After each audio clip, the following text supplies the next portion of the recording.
tudo bem? No vídeo de hoje nós vamos falar a respeito dos Estados Unidos no século XIX. Estados Unidos aparece no seu vestibular umas 4 vezes. Aparece quando se fala da colonização, aparece depois para falar da independência, aparece agora para falar dos Estados Unidos no século XIX e aparece depois no século XX com a crise de 29 e depois um pouco na Guerra Fria. Então são 5 vezes, vai. Mas não é um assunto dos mais difíceis.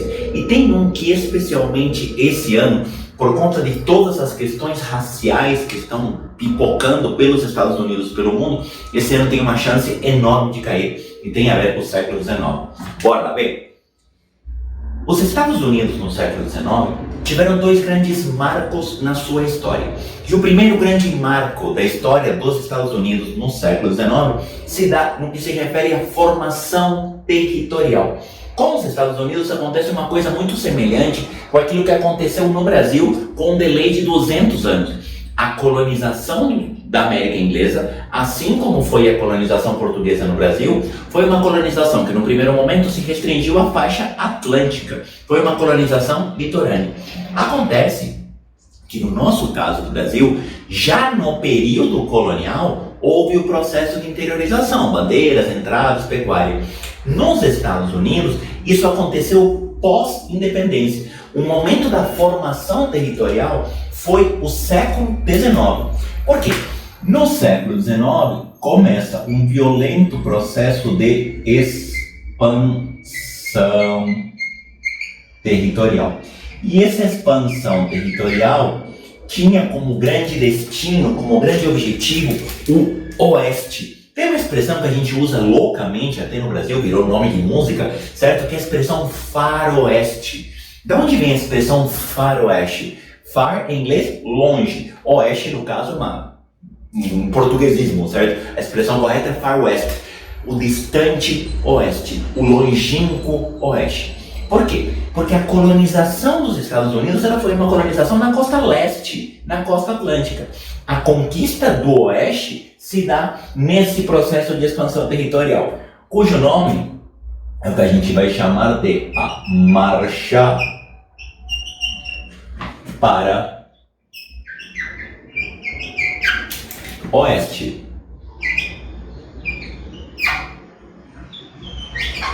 E é interessante esse nome Marcha para Oeste, porque reforça a ideia do distante. A gente tem que viajar, a gente tem que uma aventura para chegar lá no distante Oeste, tá?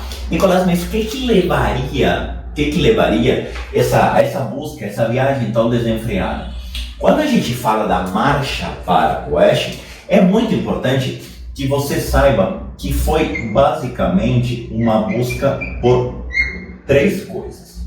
Primeiro grande objetivo da marcha para o Oeste, uma busca por terras, por espaço. E quando a gente fala de busca por terras nos Estados Unidos, nós estamos nos referindo a 2 elementos. Primeiro, terras voltadas para a agricultura. Lembrando que a região Oeste é uma região de clima diferente da costa leste. Então, a conquista de novas terras permitiria abrir novos campos cultiváveis, novas áreas, novos tipos de produção relacionados aos diferentes tipos de clima. Tá? Então tem uma questão agrícola aí. E tem ainda uma questão de aumento demográfico. Os Estados Unidos, por se tornarem um país independente, no qual a liberdade religiosa valia como um grande princípio, recebeu uma grande quantidade de refugiados europeus. Lembra que nós estamos saindo de toda a época das guerras napoleônicas, certo? E antes disso você teve toda uma instabilidade de guerras de religião primeiro, depois de guerras de revoltas liberais, mais para frente das guerras napoleônicas. Ou seja, a Europa ela é um bom lugar para sair nesse momento. E muitos desses vieram para a América. Então esse aumento demográfico fez surgir essa necessidade por novas terras. Tá? Segundo grande objetivo, a busca por riquezas. E quando a gente fala de riquezas no século XIX, há algumas riquezas que são essenciais para a vida dos Estados Unidos para entender essa expansão. Em especial, a gente vai falar da busca por metais preciosos. Rolou nos Estados Unidos uma enorme corrida pelo ouro, certo? Houve uma grande intenção de achar ouro, que por um acaso ele foi achado na região da Califórnia. Sim, daqui a pouco a gente vai ver que o México se lascou nessa história. Então, houve uma tentativa de achar nesse território distante metais preciosos. É interessante que aqui acontece uma coisa muito semelhante com aquilo que aconteceu na colonização da América Ibérica. A ideia de um imaginário, de você pensar que toda a terra desconhecida tem riquezas ocultas e toda a terra desconhecida tem coisas que vão te enriquecer. Isso é algo que fez parte das grandes navegações, fez parte da colonização e que agora vai fazer parte da justificativa da expansão territorial.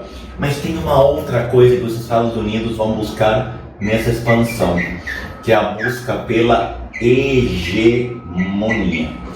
A ideia de ser um país de dimensões continentais era muito interessante para esse país independente. Você já estudou, você já ouviu falar na independência da América Espanhola, você já ouviu falar da doutrina Monroe, e ela também está presente aqui. A ideia da doutrina Monroe. Nicolás, me explica isso. Vamos lá. O que acontece aqui?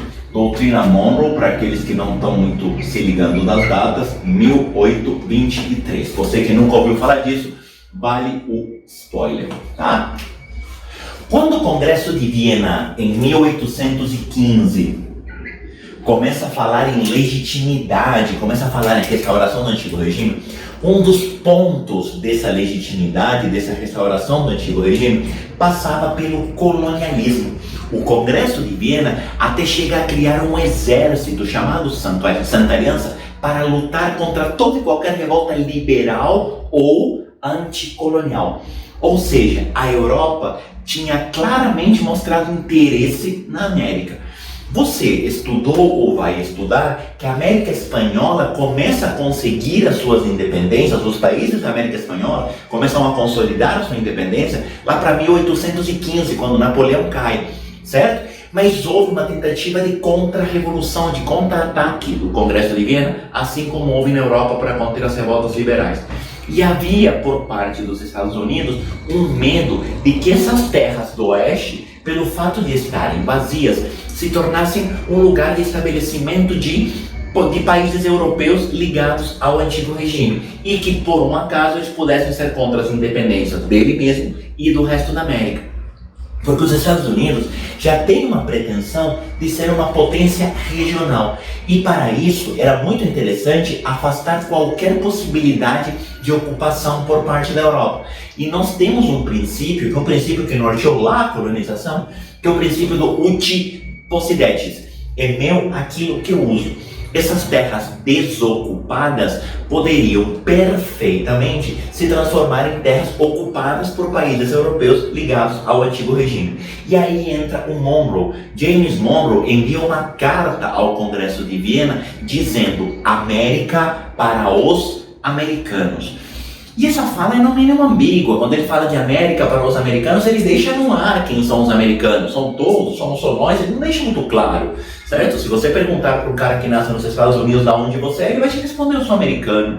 Então, essa América para os americanos, que é a doutrina Monroe, ela acaba estimulando a ocupação dessas terras distantes por perigo de invasões. É melhor ter a terra ocupada, porque a partir do momento que a terra está ocupada, essa terra ela não tem perigo de ser tomada ou ocupada por um outro povo.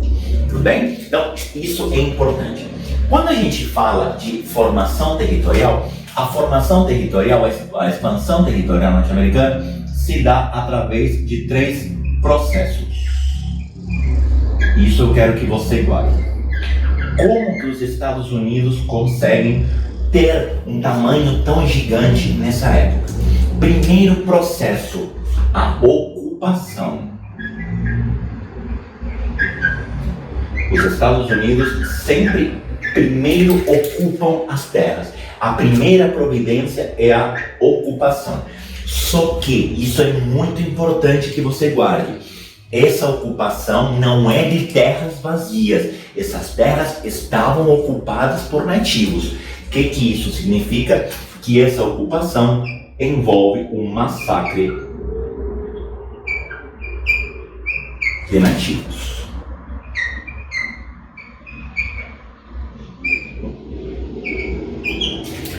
De certa forma, o processo de expansão territorial dos Estados Unidos no século XIX consegue ser tão cruel para os nativos ou até mais do que a colonização da América Ibérica. Porque na América Ibérica, estou falando de América Espanhola e de América Portuguesa, você tinha os jesuítas que de certa forma protegeram, entre milhões de aspas, protegeram os nativos, protegeram os indígenas, até por um processo de aculturação, cujo objetivo é completamente diferente aqui. Aqui não tem uma tentativa de aculturar a população nativa. Aqui, o único objetivo é tomar as terras desses nativos. Então, o uso da violência em relação aos nativos foi muito maior do que houve na colonização da América Ibérica, por exemplo. Por outro lado, não houve processo de aculturação. Eles simplesmente foram expulsos, foram empurrados cada vez mais para a costa do Pacífico ou foram simplesmente assassinados no processo.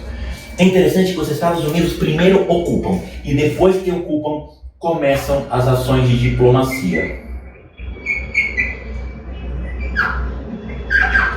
Primeiro eles batem, primeiro eles ocupam e depois eles sentam para negociar.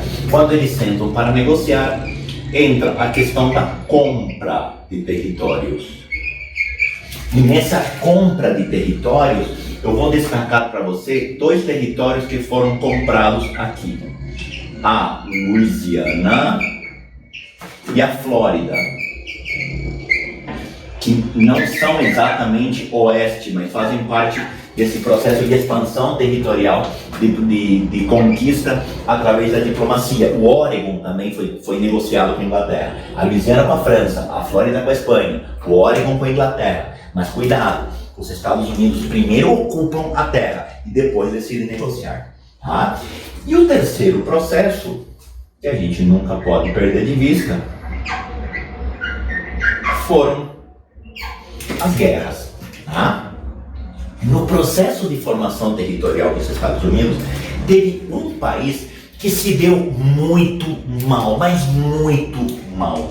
Um país que acabava de sair de uma guerra de independência, um país que estava diante de uma disputa interna absurda e que vai entrar numa violentíssima guerra territorial com os Estados Unidos.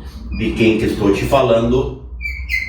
Ándale, ándale, arriba, arriba. Estou te falando do México. O México perdeu por volta de 1/3 do seu território por conta dessas guerras.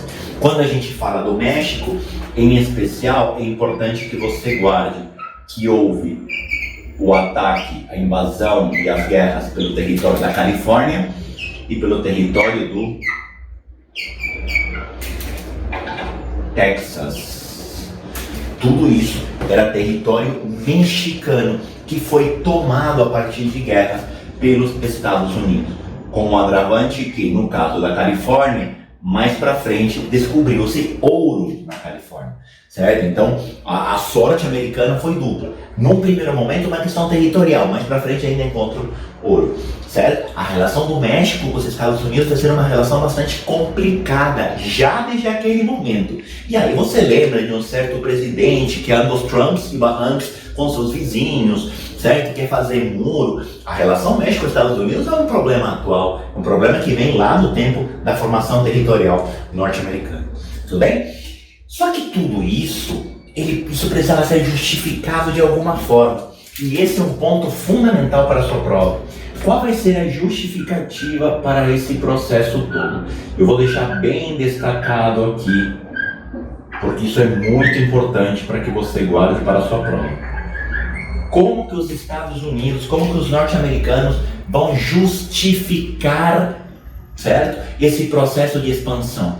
Eles não vão dizer que estão indo atrás do seu território ou estão indo atrás da sua riqueza. Eles estão cumprindo o chamado Destino Manifesto.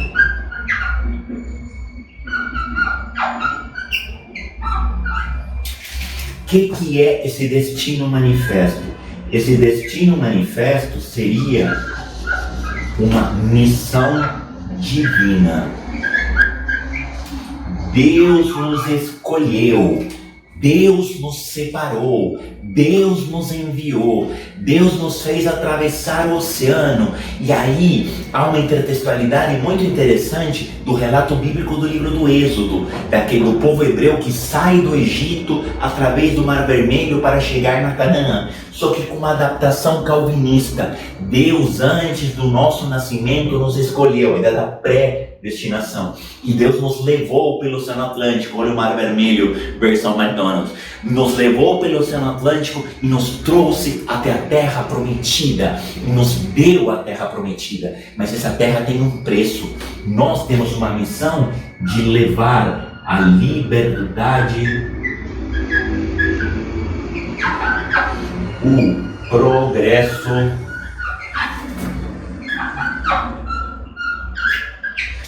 e a civilização.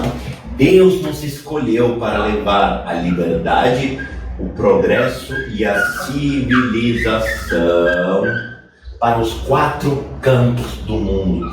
Esse é o destino que Deus nos deu.